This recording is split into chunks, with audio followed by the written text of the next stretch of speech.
All right, guys, you got this. Let's go. Gun right, triple E. Close, let's go. On one, on one. Ready? Ready.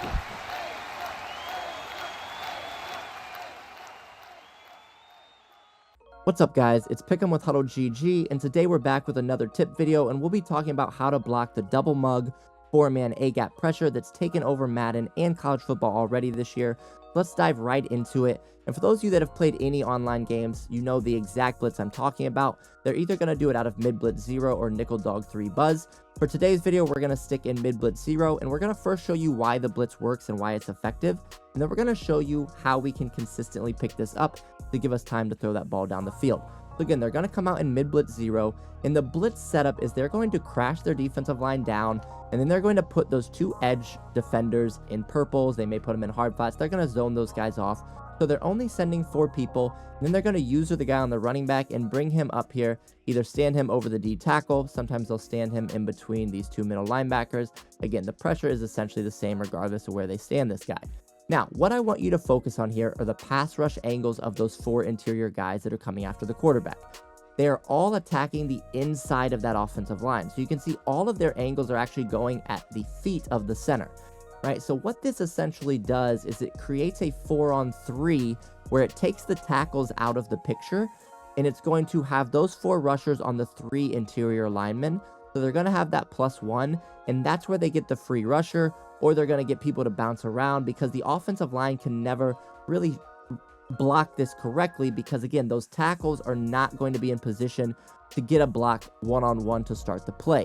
Now, eventually the tackles will sometimes make their way back into the play, but it is not consistent, and it's a very chaotic pressure, and it's frustrating to deal with as an offensive player because you don't know when or where that pressure is coming from, and you don't want to have to look at the line of scrimmage the whole play to see if that pressure is getting in, right? So what they're going to do, like I said, they're going to stand here with their user, but when you say hike, what you're going to see is they're going to get this pressure where they're going to bounce around, and you can see somebody is just going to randomly come free. So if we look at the replay real quick, what you'll see is, again, if we look at the start of this play, at this point, these tackles are completely out of the picture, right? You can see them facing to the inside trying to get there, but they're out of position because of the angles that these people are rushing with. And at that point, people just start bouncing around and no one's really able to get a clean block. Okay, so you see number 67 has a clean block initially, but then when people start bouncing around, they just bounce that guy right off the block, and that allows him to come right there up the gap. And it's going to be very, very hard to know when that's coming. And it's going to be very, very hard to know, again, when you need to get rid of the ball. And like I said, you don't want to be staring at the line when you're throwing the ball because that's going to take your eyes away from down the field where you need to be looking to make those reads. So again, one more time, they're going to crash that line down. They're going to put both edge guys on purples or hard flats. They're going to bring their user up here. And then when we say hike, you're going to see that they may get something like this as well. This is another guy coming in, and you can see we get a loop pressure. So if we look at the replay, again, you can see the left side of the screen.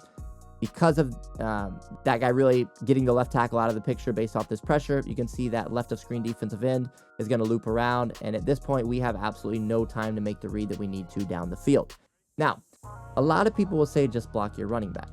And theoretically, that's not a bad idea. If we look at this when we block our running back and we look at the blocking assignments, you're going to see that the running back shows that he is responsible for that right of screen A gap or that right of screen middle linebacker.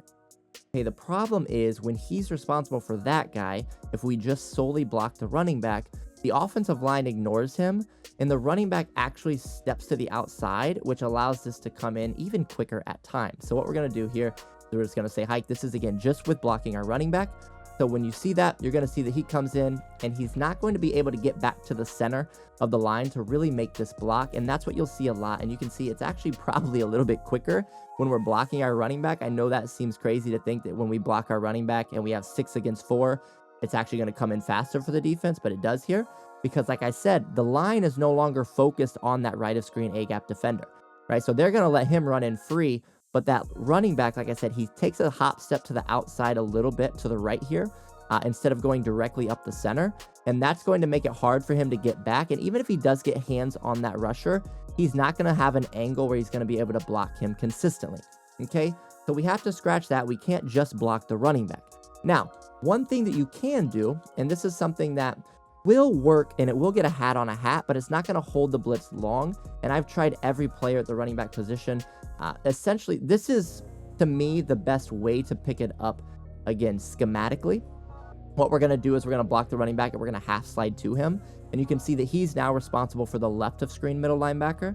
Like I said, I love the way they pick this blitz up. The problem is with the angle and how quickly that middle linebacker is coming up the A gap, the running back never holds this block long.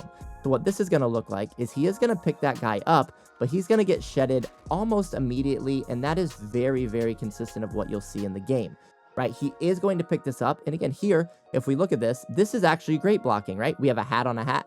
We have everybody blocking somebody one-on-one. They're not bouncing around.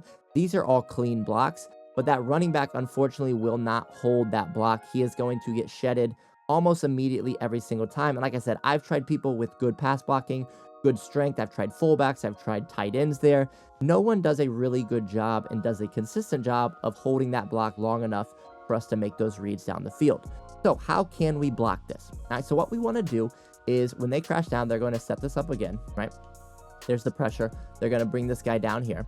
What we're going to do is we're going to block our running back. We're going to half slide towards the running back side, and then we're going to ID the mic on the edge rusher to the running back side. Okay, so this is what your blocking should look like. Now, it shows that the running back is responsible for that edge rusher. We know he's not actually blitzing in this defensive scheme, which is fine, because that's actually going to play to our advantage, because the running back's going to notice that, hey, that guy's zoning off, so he's going to then be a backup blocker. Okay, so he's going to actually pick up anything that comes through the mess there up the middle. Our offensive line is still going to attempt to target the 4 people rushing, but now that running back is going to be, like I said, essentially a backup blocker for us. Okay, so what it's going to look like here, and if you do look at this play out again, you want those 2 left of screen guys opposite of the running back to be in the red blocking one-on-one. Then you're going to get the green blocking from the 3 right of screen, and then you're going to get that running back on that edge guy. You can do this if the running back's on the left, just obviously half slide to the left in that situation and ID the left of screen edge defender, right? So you can run this out of pretty much any shotgun formation. You just want to make sure that you half slide and ID to the side that your running back is on. So what's going to happen here is when we say hike, you're going to see that even when somebody comes in free, that running back's going to be there to pick that up, and that runner's not coming in free anymore because he was attempting to be blocked by the offensive line, and that's going to give us enough time to make those reads down the field.